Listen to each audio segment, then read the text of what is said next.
People often come up with this really big question. Why is it that good people suffer?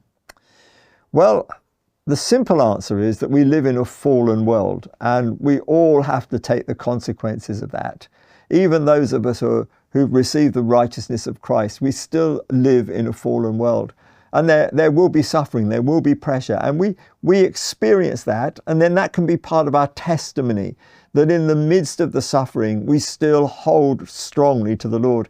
And there's a verse that talks about this. It's actually a verse and a half that's in 1 Peter, and it's in the 3rd chapter, and I'm going to read from verse 14.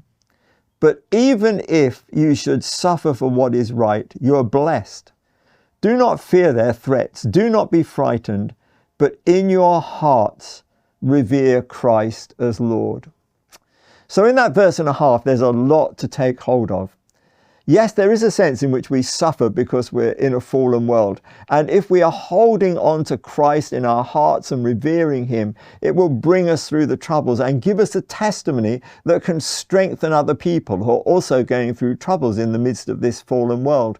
But there's something else in here as well about suffering. Sometimes we suffer for what is right.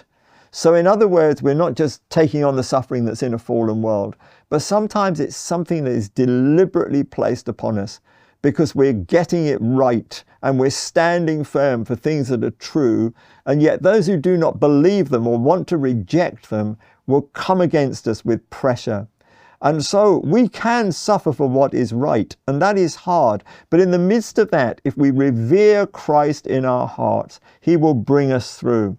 So Peter is right in what he says. In your hearts revere Christ as Lord. Do not fear their threats. Do not be frightened. So it's a big ask, isn't it? But actually, if we revere Christ in our hearts and hold on to doing what is right, no matter what is coming against us, we can stand firm. And so many people have got this testimony. And you know, every one of those testimonies is an inspiration.